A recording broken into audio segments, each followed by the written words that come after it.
For the battered but proud people of the Empire State. From the financial and entertainment epicenter of New York City to the sleeping and empty small cities and towns of upstate, which once bustled with manufacturing, mining, and farming. We all know from inspiration, history, and nature, we deserve a return to the success and growth of generations past, a birthright being squandered by corruption in Albany, and the depredations of an insecure, scheming mountebank posing as governor, who loathes both us and himself. As liberty beckoned to enslaved peoples behind the Iron Curtain via American broadcasts after World War II, we now say, believe, rise, and join us. Welcome to Radio Free New York. Hey guys, welcome to Radio Free New York. I'm your host, Andrew Hollister, and I've got Bob Savage here with me. That's right, broadcasting from the Radio Canoe here. I have my paddle, and, I think we're going to need it. Yeah, there's a lot of rain coming down right now. So, you know what I do have? I've got one of those little robot mowers. Have you ever seen one of those before, Bob? I have. Yeah. And it cuts the grass even in the rain. It's the coolest thing. So this morning I woke up, I was looking out there, all the rain, but there he was. He was still trimming away, cutting the grass. So you don't have that big a lawn? No, actually, I've got about, the fenced-in portion is about a little over half an acre. Wow, and you do that all with an automatic mower, huh? Oh yeah, yep. The one I've got can do up to 3/4 of an acre. They've got bigger ones that can do, I think, up to 2 or 3 acres. But they're pretty cool. I like them. Definitely frees up a couple hours a week for me, for sure, especially when it's weather like How this. long does it take it to do it? It just shaves millimeters off all day, every day. So it runs every day. I see. Yep, just runs every day, shaves off millimeter by millimeter, so there's no clumps of grass. It all just kind of falls in and composts into itself. Just kind of keeps it the same length all season long. Do you have any concerns about somebody coming along and snatching it? So it does have built-in GPS and cellular and some security features. So if somebody stole it and it left the yard, it would lock itself and report its location and stuff like that. It basically become worthless. Interesting. Yeah. It's pretty cool though. I enjoy it. So today is Monday. Thank you guys for joining us here on Radio Free New York. Today is day 72 of quarantine. Holy crap. It is getting it's been a long time. It's definitely really heating up. There's more and more people out there protesting, and I do have today's numbers for you guys, and some interesting stuff that we're going to talk about today. So today being day 72, New York State now has more than 335,000 confirmed tested cases. That's up 20,000 from last week. So basically 20,000 new cases. Because of testing. Because of testing. However, the week before that, there were 30,000 new cases. And the week before that, there were 40,000 new cases. So I think we've hit the point where the increased testing isn't making a difference anymore. And we're seeing a progressively smaller set of new cases week by week. For the last 3 weeks, it's been down 10,000 cases a week. Theoretically, in 2 weeks, there wouldn't be more new cases if it keeps on that trajectory. Of course, we know that doesn't work that way, and it probably will change on us. But if that happens, if next week we only have 10,000 new cases, that means the cases are now cut in half from this week. Well, we know that that's the trajectory of viruses. This is the lifespan of viruses. What happens is you have this big initial spike because, of course, there's no immunity. And it's a novel. That's what the meaning of novel coronavirus is. It's a brand new strain, and our bodies have not encountered that yet. So then everybody gets really sick, acutely sick, and the ones who are susceptible, the people who have, we've heard the litany, the older folks, the folks with COPD, compromised immune systems, pulmonary problems, they're the ones who succumb first, and there's big, scary numbers. Then it disseminates through the general population, and a lot of people get sick. And then after that, the natural immunity starts to kick in. The virus becomes less virulent the more it's exposed to human beings, and it tapers off. Every case of the flu behaves like this. Yeah, no, absolutely. And so, seeing that's pretty good news. I mean, that looks like that we may be in the tail end of this. We'll see what happens as things open up. However, what I found really interesting is that while the new infection rates have been going down, the death rate has continued to climb. So about 3 weeks ago, we were at just under 2,000 deaths, I think it was. 2 weeks ago, 2.4. This week, a little bit higher, 2.5 thousand deaths. My I'm gut sorry, tells me 2.5 per thousand? no. Like 2,500 deaths for the state. In the state. Okay. Yep. Well, we'll come back to that in just a minute. Go ahead. Yeah. So, what this tells me is we're seeing death rates from people who were infected at that higher time about 3 weeks ago. At least that's my gut. That's why I'm thinking is the reason the rate of new infections is going down, but the death rate is still going up.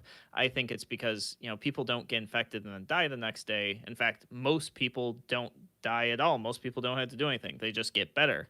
But I think what we're seeing is the death rate increasing a little bit just because 3 weeks ago, I think we were probably in the height of infection. And I believe probably in a week, if not sooner, we're probably going to see that toll start trickling down. And of course, and I'm sure Bob wants to bring this up, there's been a lot of question in terms of the recording of these deaths and whether or not they're really associated with coronavirus or not. Well, that's true, but there's actually a more fundamental reason for it than that, and that is last week they found 1,700 dead people in nursing homes, or at least they claim to have found 1,700. I mean, I think my belief is that they were suppressing those numbers, but those got added to the death toll, so that was a huge factor in any upturn in the death rate last week. Yeah, no, and actually, we're going to talk a little bit later in the show about how New York State is forcing nursing homes to take COVID-19 positive patients, and they're telling them they can't be turned away. There's one exception to that. Yeah, wait a minute. That's been reversed, though, Andrew. Cuomo came out with an order this weekend. Now he's saying, no, nursing homes, if you've got sick people, you are not to accept them. As if he had nothing to do with the fact that the nursing homes have had all these cases imposed upon them. The nursing homes, by the way, for the last month have been begging the Cuomo administration, please don't make us take these people. We're not equipped to handle them. Then all of a sudden he just reversed his order this weekend. And now, and now he's putting it on the nursing home again on us, Bob, because yesterday what he's oh yeah I just finished watching yesterday's. He's flip flopping all over the place on this. So now, well, we'll talk about this a little more in depth in the next thing because I've got a whole thing on it. But yeah, he's going back and forth on this, and it is not good for the nursing homes, the people in there, and I think it actually brings up some serious ethical questions. So we're definitely gonna hit this. Yeah, he's all over the place, I think. So if we look at the U.S. based numbers, we are now at 1.36 million cases. We're up 170,000 cases, 80,000 deaths. So that is up about 12,000 from the last week. And then worldwide, 4.12 million cases. And the interesting thing about this number is the cases are actually up significantly more than they were the last few weeks.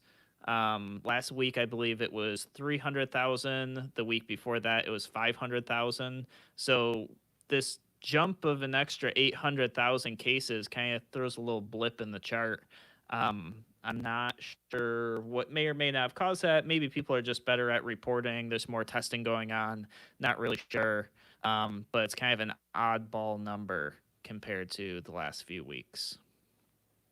And, just for perspective, that 4 million number, on March 3rd, there were 90,000 cases worldwide. So we've certainly hit a big number very quickly. But there is some good news. That good news is yesterday, New York State had only 521 new confirmed cases, which is the same number that we had March 20th. So definitely on the downturn here, guys. You are listening to Radio Free New York. We'll be back in a moment.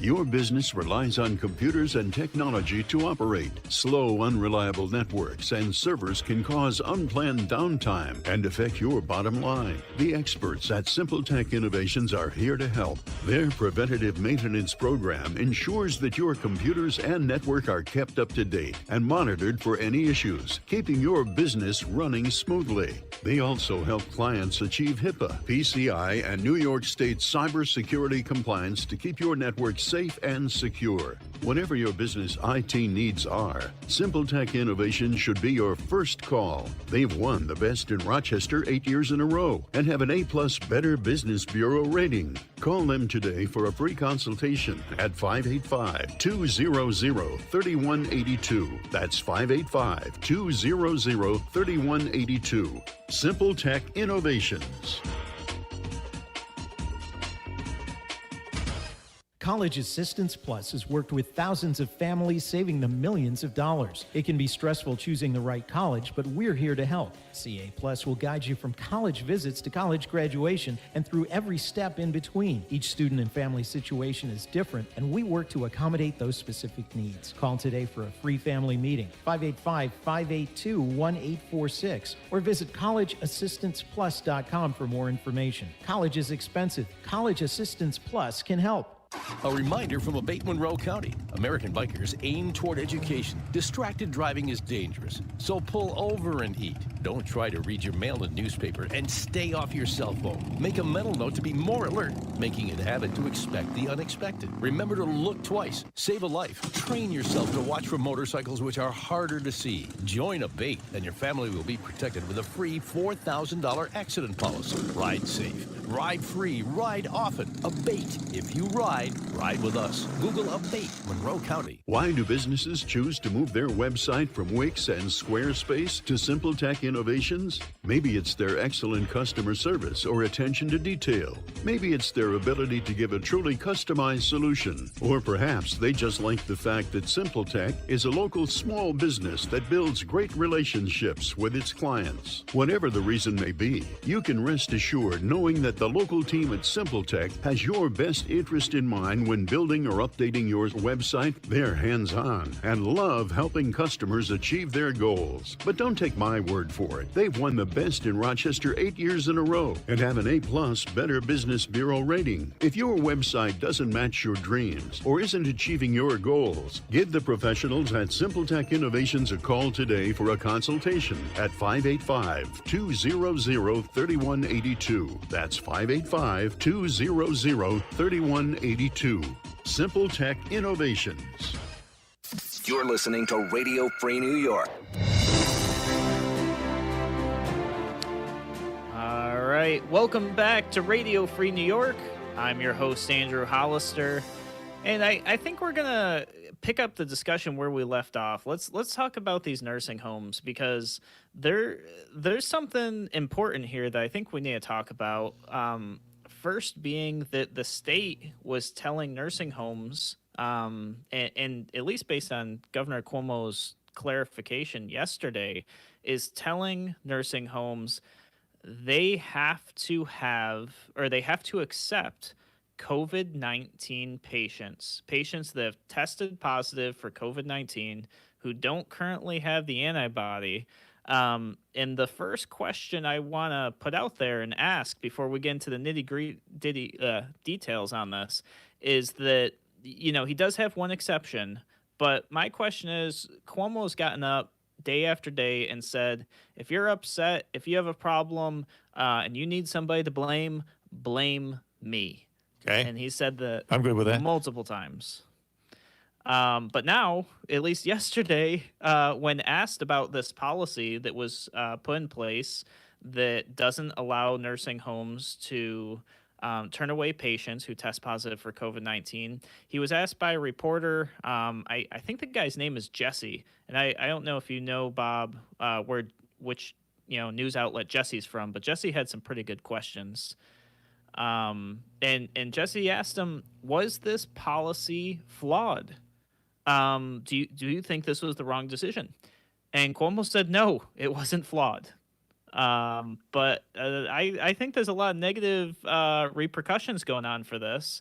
And Bob, I know you had some stuff, so why don't I let you go first, and then I'll kind of fill in any extra. Well, you're right. I mean, it's a completely confused picture right now. This is what we have from the New York Post. We know that the Governor Cuomo, because he got withering criticism last week, 5,300 people dead in nursing homes as a result of an order that he had put out. And this is from the Post. Governor Andrew Cuomo finally admitted, tacitly and partially anyway, the mistake that was State Health Chief Howard Zucker's order: nursing homes must admit coronavirus positive patients. On Sunday, Cuomo announced a new regulation. This is yesterday. Such patients must now test negative for the virus before hospitals can return them to nursing homes. Yet the governor also admitted that COVID-19 cases might still go to the facilities via other routes, and didn't explicitly overrule Zucker's March 25th mandate that homes must accept people despite their testing status. Indeed, could not even require a test pre-admission. So the governor's people say that a home that simply can't accommodate coronavirus patients never had to take them, though they're obliged to help those people find a place that will, with help available from the state if needed. So Zucker's mandate was never more than a don't discriminate rule, that according to the governor. But Zucker presented it as must accept. And Cuomo's remarks regularly implied there must be something wrong with a home that couldn't handle corona patients. So while the Gov's people imply that some homes simply misunderstood the rules, the real message to operators was declaring themselves overwhelmed would put their licenses at risk. And now, to further muddy the waters, Andrew, the governor said yesterday that if you do accept positive coronavirus patients, that you'll lose your license. So maybe, I don't know, maybe you can figure this out. I sure can. Yeah. So, and I went and I listened through, his entire thing, and it's definitely really shifty. I would say. Really. So the way I understand it, based on what the governor said, is that the state is considering, if you are a nursing home facility or a long-term care facility and somebody comes to you and says, I want to be a patient, or I want to put my mother here, or I want my father here, or whomever, and that person is positive for COVID-19, they cannot deny that patient access to their facility. They have to accept them, with one exception. The exception is if that facility does not have the staff, PPE, and a separate area where they can quarantine that patient. If they can't meet those three requirements, then they have to call the Department of Health, and the Department of Health has to place that patient elsewhere. But the tricky part is, in so doing, you could be jeopardizing your license. Exactly. And that's the thing. And that article that you read is totally right, because Cuomo's basically gone on the offensive with this and made it sound like, well, if your facility can't accommodate these patients, and he didn't say this specifically, but this is kind of the vibe that you get off of his language, is, well, what type of facility are you? You can't take these patients. You don't have the PPE. You don't have the staff. You don't have this and that. And is really kind of setting it up so that the general population feels mistrusting of these facilities because they can't handle the patients. So it's really putting them in a situation where I think the governor's language, his body language, his words, the way he's choosing to handle this, is really pressuring these facilities to feel like if they do not accept these patients, they have to, if they're already set for it. But if they're not set up for it, if they don't have a separate quarantine area, if they don't have the PPE needed, if they don't have extra staff on hand, one of the rules is if you're staff and you work with COVID-19 patients, you cannot work with any of the other nursing home patients, which means some of these facilities need dedicated staff for 2 separate sections of their nursing home. And I just want to go out here and say that that's probably the right thing anyways. That's probably the right thing anyways. The question is whether or not many of these facilities are capable of hiring that much staff. Do they have the facility space to accommodate, a quarantined area of their facility? And my guess is, based on some of the articles I've read with interviews from people in these facilities, they're not set up for that. They don't have the funds for that. They don't have the staff for that. They just don't have that ability. So now they're being pressured by the government, and they're in this like really hard space. And I think the question that needs to be asked is obviously the driver for the policy. And the driver, as stated by the governor, is that this is anti-discrimination. And they're saying that the reason that they are doing this is to prevent people from being discriminated against for having COVID-19. And so their kind of workaround, if you will, that the governor put together is, well, if somebody goes to the hospital, they need to be tested for COVID-19 before they come back to the nursing home, before the hospital lets them go. That doesn't actually change anything for the long-term care facilities. That just means if one of their patients goes to the hospital, and it might not be COVID-19 related at all, it may just be, I don't know, probably not hip surgery. That's probably not essential, but it could be something totally unrelated. That patient now can't come back to the nursing home until they until they are no longer positive for coronavirus. However, what about every other patient? And I think that's the big deal here, is they're being forced to accept COVID-19 patients, and they may or may not have the ability to take care of it. So the question, I think, becomes, if this policy is causing people to die, I think we need to sit here and really evaluate, because Cuomo and state government as a whole has been sitting here and saying, we're here to protect lives. We're protecting every life. That's why we're shutting down the entire economy here, or the majority of it, to protect lives. Yet there's a government executive order in place that might actually be causing more deaths than necessary. Well, I think it points out the danger inherent in this top-down kind of approach, because again, back to this Post article, the chief of one facility not only had his request for PPE denied, he got turned down cold when he then asked to transfer patients. Then you had Zucker's Department of Health issuing other heartless orders. Remember the "don't even try to resuscitate" mandate to EMTs for cardiac arrest cases. And then, as well, the department apparently told staffers at least one home it was okay to keep staff people on the job after they tested positive. So, I mean, this is what happens. This is the way the communist countries work. You have incompetence that gets passed down from the top down through down to the local level, where judgment should be able to be exercised. Yeah, and I think that's just it. I mean, we're taking away discretion from these long-term care facilities, and a couple of questions I have. The first is, are these facilities allowed to say that they're not accepting new patients? I don't know if that's an option for them or not. And also, why should they have to be put in that spot? So if that is a loophole where they say, no, we're just not accepting new patients, they're essentially turning away business now to try to keep the patients that they have alive and safe. I think that's a bad spot for the government to put any industry in. The next question is this really discrimination or not? This idea that if you are ill with a potentially deadly illness that could kill the other people that you're living with, is it truly discrimination to say, hey, we'd like you to get better before you come here?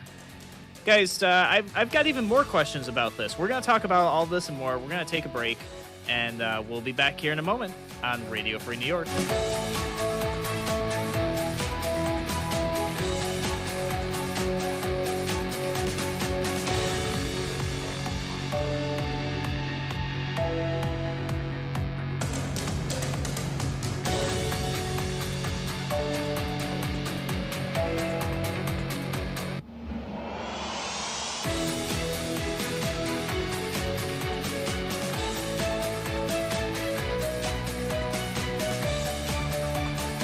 more than twice the power. WYSL. More powerful FM 92.1, FM 95.5 West, and 1040 AM WYSL Avon Rochester.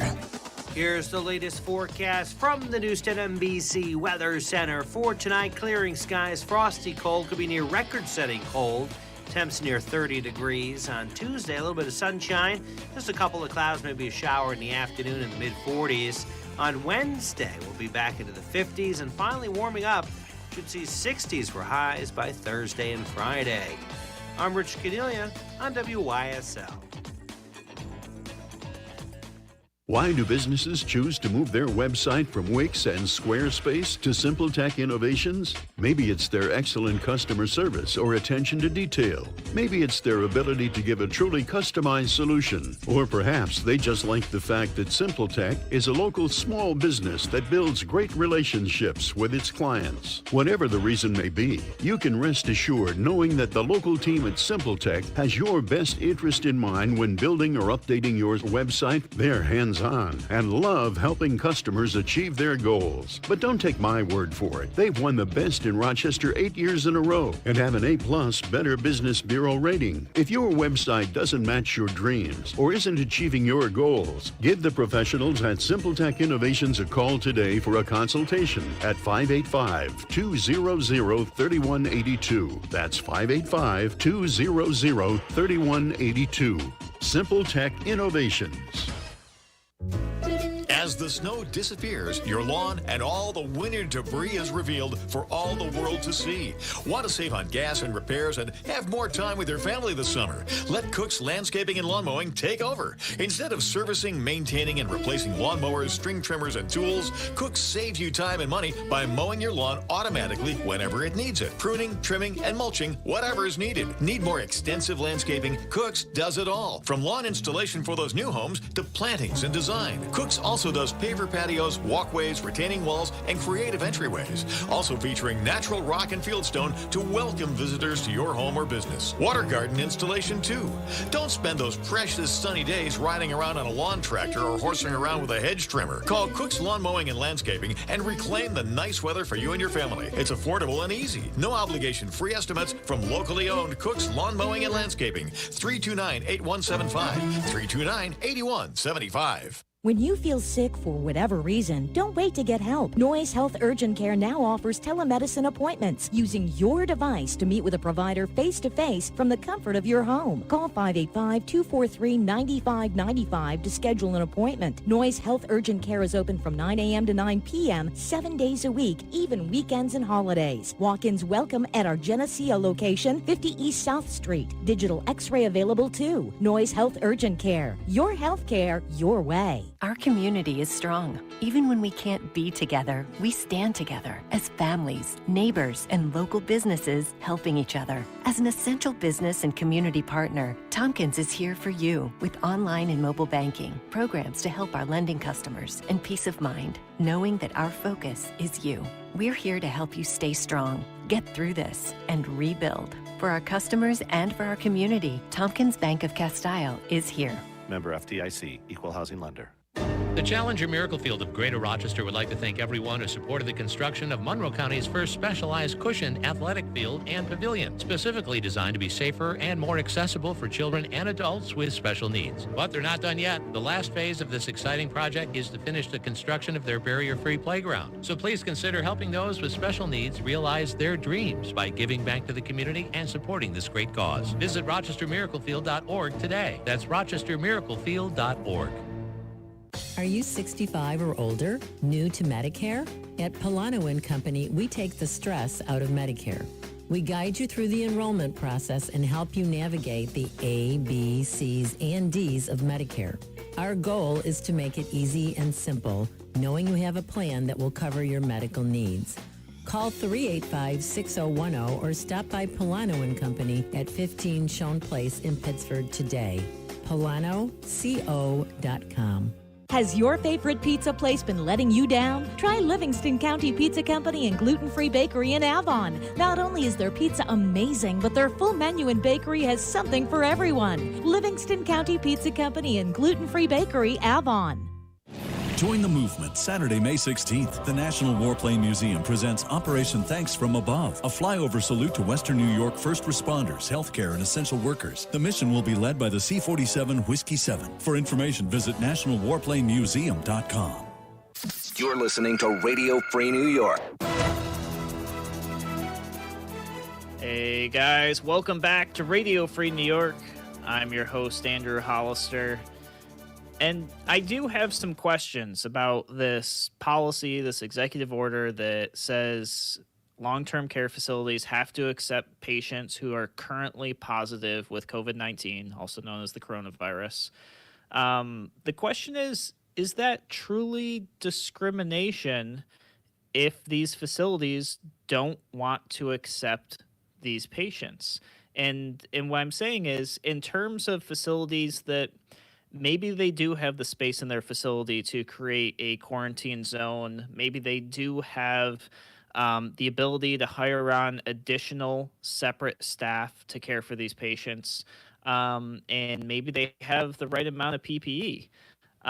Is that discrimination? Is it terrible of them to not want these patients? Or is it maybe responsible of them? What are your thoughts, Bob? Well, it's again, I think we isolated that in the last segment. It's got to be a case-by-case basis. You're going to have bad actors. You know, obviously you're going to have irresponsibly run facilities. Then you're going to have people who just don't have the facilities, the expertise. There's a lot of pressure on these nursing homes. Every personnel now has to be tested every 12 hours. Just that in itself is an onerous burden for the record keeping and everything else. And the problem here is that the approach that's being taken by the Cuomo administration is punitive. The governor's ordered an investigation now, and that is obviously supposed to pin the blame on nursing and adult care facilities because, Cuomo's taken a lot of heat this last week because you can make the argument that this idiotic order of March has sentenced 5,300 seniors in nursing facilities in New York State to death. While the nursing homes have been begging the state to say, no, don't make us take these people because we're not equipped to do that. And really the approach of Tish James, who is the attorney general, who is basically Cuomo's lapdog, is only looking at what homes did wrong. That's the only thing that they're interested in doing. So, look, there's going to be problems, obviously, but we have to have less of an authoritarian approach, and you see that in Cuomo's pronouncements today that's continuing. That if you accept COVID positive patients in nursing homes, you will lose your license. That is the flat statement made by the governor. Yeah, and if it does come out later. And, we're talking months, maybe even years down the road here, that policy caused those 5,300 deaths. I tell you what, it's a little bit over 25% of the death toll that could be attributed to this policy. So that we're not talking small numbers here. We're talking about a quarter of the deaths, more than that. So this is something that I think, when government's just gone too far, it's just like every day. Yeah, now would be the time. Yeah. Yeah. The media really perpetuates this too. This idea that making safe decisions could be discrimination. I think we need to maybe reassess a little bit. And I'm not saying that discrimination doesn't exist. That's definitely not what I'm saying. I'm not making light of it. I'm not suggesting that medical discrimination doesn't exist and that people don't get discriminated against because of, a medical condition they have. These things absolutely happen. But I think there's a very big difference that we need to look at. And the difference is when you make a decision that impacts somebody's life and health based on somebody else's medical condition. It's really simple. People don't bring peanuts into a home of somebody who has a peanut allergy. They might die. That's not discrimination against peanuts. That's realizing that somebody could die and you just don't do it. This idea that you would have to accept COVID-19 patients, and that if you don't, it's discrimination. I look at as the same thing. That's not discrimination. That's sitting there assessing the danger to somebody's life. And it doesn't have to be life-threatening even. It could just be health. It could be as simple as saying, this is a health risk. We shouldn't do this. And the state shouldn't be pushing this on us. Now, of course, I think the follow-up question to that is, if that became acceptable, this idea that you could actually assess a danger, to patients and determine who to accept and who not to accept based on that danger, does that open the door for other types of discrimination? I think that's the question is, policies come in with good intent, but then there's unintended consequences. And if we could turn around on the government and say, hey, no, you need to allow these facilities to make appropriate judgment calls based on the health and well-being of their patients, would that open the door for other discrimination? And to be honest, the answer is maybe, but I think we're in a situation here where it's pretty clearly known that elderly people or older people are at higher risk. And their risk of death is significantly higher than somebody who is younger, just because younger people typically don't have as many underlying conditions. And in a nursing home, you're living in close proximity to people. So I think that an argument can be made here that saying that you don't want COVID-19 positive patients in your nursing home has absolutely nothing to do with discrimination. But has everything to do with just good stewardship of your patients and protecting human life. Yeah, it's public health policy is what it amounts to. And just following this thread back, Andrew, to what was the origin of this order anyway? What was going on? Well, what was going on was we had a governor who is extremely politically ambitious, who panicked.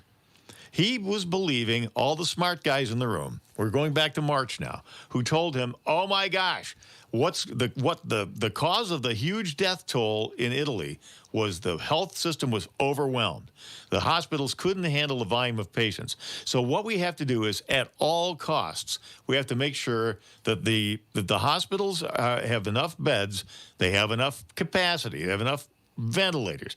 That's why he demanded whatever it was, 40,000 ventilators, which turned out to be ridiculous. And so he was panicking. Cuomo was a panicky guy. And he panicked. So that's why he wanted to offload these corona patients onto nursing homes, because he had to have his hospital beds. Well, it turned out not to be necessary. But now you've got this inflexible guy, the guy who won't take down the illegal tourism signs that violated federal regulations. He wouldn't take them down because he becomes obstinate and starts saying, no, because if I admit I'm wrong, I look weak. Well, that's exactly what's going on here. That's why the reversals of policy that you and I have talked about on this show, he keeps on trying to manipulate the situation to make it look like it's irresponsible, incompetent nursing home operators, when in actuality it's top-down, dumb, inflexible policy being imposed on the health system by the governor. Yeah, and to that point, I mean, I just looked up the numbers. Italy has less cases per million people than the United States does. So because of New York. Well, New York's leading the numbers easy. Yeah, I mean, absolutely. New York State has not quite the number of deaths yet. So New York State's got over 21,000 deaths. The whole country in Italy has 30,000. So just to kind of put that in perspective here, and they have more confirmed cases than we do, I think. No, actually, they have less confirmed cases than we do.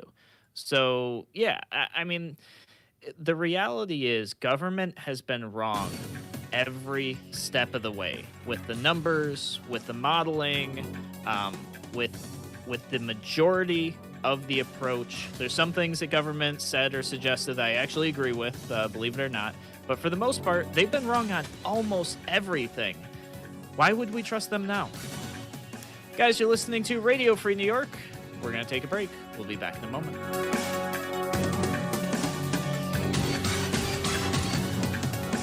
Why do businesses choose to move their website from Wix and Squarespace to SimpleTech Innovations? Maybe it's their excellent customer service or attention to detail. Maybe it's their ability to give a truly customized solution. Or perhaps they just like the fact that SimpleTech is a local small business that builds great relationships with its clients. Whatever the reason may be, you can rest assured knowing that the local team at SimpleTech has your best interest in mind when building or updating your website. They're hands-on and love helping customers achieve their goals. But don't take my word for it. They've won the best in Rochester 8 years in a row and have an A+ Better Business Bureau rating. If your website doesn't match your dreams or isn't achieving your goals, give the professionals at SimpleTech Innovations a call today for a consultation at 585-200-3182. That's 585-200-3182. SimpleTech Innovations. Aircraft Environmental Systems proudly supports Radio Free New York. Rochester-based leaders in climate simulation chambers for America's R&D laboratories. We're experts in troubleshooting, calibrations, custom designs, and consulting for more than 40 years. Industry pioneers, we created the first ever fleet of temperature, humidity, and altitude test chambers available to rent coast to coast. Trained and trusted by environmental chamber manufacturers, we are ACES. Find us at acesinc.com. The Rochester area franchise dealers are here to help their customers through these trying times. Service departments and collision centers are open. Vehicle sales are initially done remotely by telephone or electronic means until you're ready to visit the dealership and take delivery of your vehicle. Proper social distancing and cleaning protocols are followed at all dealerships. Please contact your preferred dealer to schedule sales or service appointments for a safe check-in, drop-off, or pickup process. Be safe and know the franchise dealers are here for you, Rochester. Your business relies on computers and technology to operate. Slow, unreliable networks and servers can cause unplanned downtime and affect your bottom line. The experts at SimpleTech Innovations are here to help. Their preventative maintenance program ensures that your computers and network are kept up to date and monitored for any issues, keeping your business running smoothly. They also help clients achieve HIPAA, PCI, and New York State cybersecurity compliance to keep your network safe and secure. Whatever your business IT needs are, SimpleTech Innovations should be your first call. They've won the best in Rochester 8 years in a row and have an A+ Better Business Bureau rating. Call them today for a free consultation at 585-200-3182. That's 585-200-3182. SimpleTech Innovations.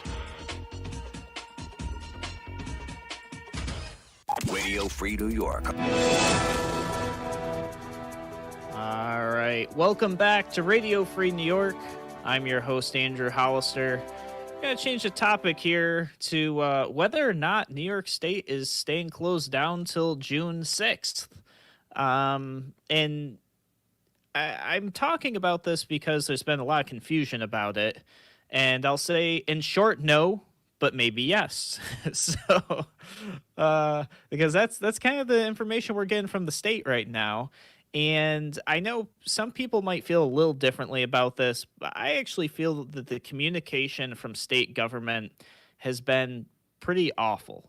And some people will say, what do you mean? Cuomo's been up every single day talking about things, letting us know. And the answer is that's true. He's up there, he's talking.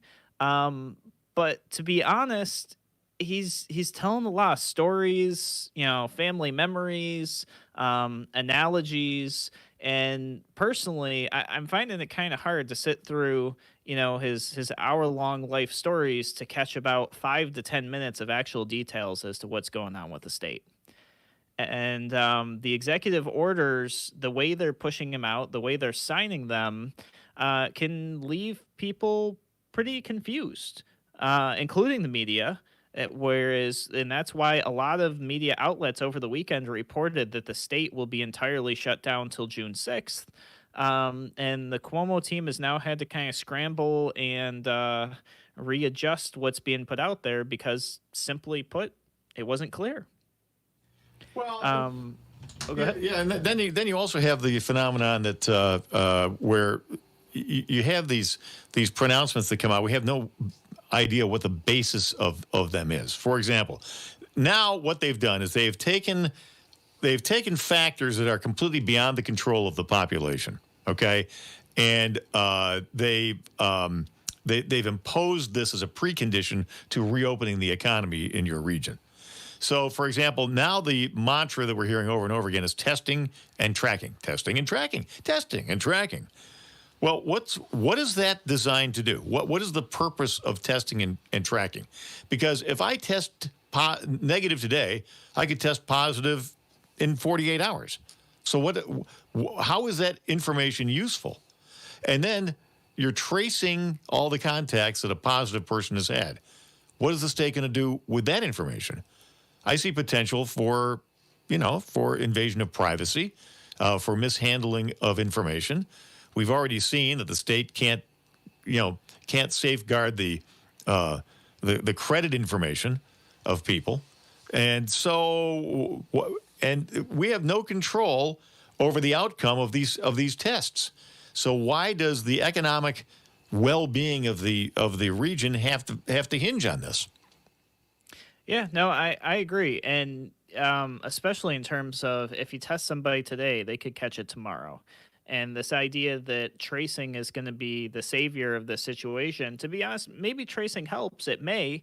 But at what cost? How are we doing this tracing? Is that going to turn into some sort of executive order that we know or don't know about that says Verizon, AT&T, Cricket, T-Mobile, Sprint, and all those other carriers have to provide all of our cell phone data and all of our location data and the location data and cell phone data of any other phones that have been in the proximity of our phones during the time that they think that we're infected? I mean, to me, that seems not only plausible, but extremely dangerous. And I think that these are things that we need to sit here, consider, as Cuomo is now kind of dangling this above people's head as a way that we can reopen, pushing people to the point where they're very desperate to have society come back together, to have the economy come back together, and then, kind of dangle some potential rights over your head. Well, if you trade these rights in, maybe we can open the economy. So I'm pretty wary of this. I do actually have the 7 requirements that Cuomo has put forth for regions to reopen. So just to kind of give everybody a brief recap as to what reopening is supposed to look like. Essentially, it's going to be region by region. They've got the Finger Lakes region, Western New York, Capital District, all the regions. Right there, by the way, those are the economic development regions, and they're dumb. What does the Finger Lake region, which is wineries and lightly populated rural areas, what does that have in common with Rochester? Why are they part of the same region? Yeah, I don't know. I'm thinking Finger Lakes. They were thinking wine country, but to that point, I mean, Rochester doesn't have any wineries or vineyards that I'm aware of. There's one in Fairport. There's Casa Largan in Fairport. But the point being that's an urban setting, and its economic makeup is completely different from the Finger Lakes. Yeah. No, I agree. I couldn't tell you why they put that one together. But so the idea is region by region, if you meet this criteria, you will have the opportunity to then reopen kind of on this limited schedule.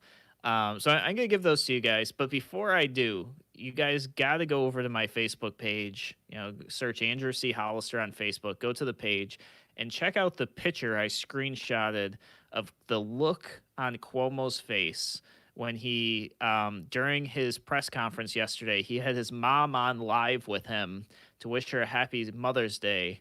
And she tells him that his sister is over there with all the grandchildren. And after he got done telling people how you can't go see mom for Mother's Day, you got to social distance, all this other stuff. And then his mom says, "Oh yeah, I'm here with you, your sister and all the grandchildren and this and that." The look on his face, absolutely priceless. You gotta check out the picture. I just want to share that with you guys. I watched it maybe 3-4 times. It was great. Yeah, we got one set of rules for us, one set of rules for the ruling elites. We know that his brother, of course, took off to their pricey house in the Hamptons when he was supposed to be in quarantine. We've heard that story. Yeah. All right, so let me really quickly give you these 7 requirements for reopening. You have to have a 14-day decline in new hospitalizations or under 15 new hospitalizations for a rolling 3 days. A 14-day decline in hospital deaths or fewer than 5 deaths per day with a 3-day average. New hospitalizations need to be under 2 per 100,000 residents on a 3-day rolling average. Then you need to have at least 30% of hospital beds available, 30% of ICU beds available, 30 per 1,000 residents tested monthly, measured on a 7-day average. We're going to come back to this if we have time. And then at least 30 contact tracers per 100,000 residents. And I've got in parentheses some things I can't say over air because I get in trouble for saying them. But this is just, I mean, how are they going to, I don't even know where to start. 30 tests per 1,000 residents tested monthly, measured on a 7-day average. I mean, so I just think about Monroe County. What are we, a population of 1 million? And we're not the only ones in this region. So 775,000, yeah. Yeah, so who's going to pay for all these tests? Is this we the people? Oh, we are. Right out of our pockets, Yeah, or just through the other money they steal from us? Well, government has no money, so of course it's all going to come from us. But what's the purpose of it? What are you going to do with this information? Look, as a result of the responsible behavior of citizens, the infection rate's dropping. Yeah. So at what point are we going to be testing people needlessly? Now, I think it's coming pretty soon, if not right now. And then this whole idea of 30 contact tracers per 100,000 residents, I don't even know what that means. They have okay, so you go and you test positive, okay? So now what they want to do is they want to contact. They want to have a little government snitch guy contact everybody that you've been around for within some period of time. So my question is, though, what if you don't even have that many cases? I mean, Monroe County total, I think, has 200 cases or something like that. That was at the height. So we're supposed to have 300 of these just in our county. We don't even have that many patients. So I'm kind of at loss here, and maybe somebody can explain it to me. Maybe my confusion is unnecessary and unwarranted, and I'm happy to accept that if that's the case. But this just, it seems a little weird to me. Some of this other stuff makes sense, decline in hospitalizations, decline in deaths, having beds available. That stuff makes sense to me. These last 2 items seem like we're going to lose some rights and make government bigger. All right, guys, you're listening to Radio Free New York. I'm your host, Andrew Hollister. Thank you so much for joining us. We'll be back, same time, same place, tomorrow.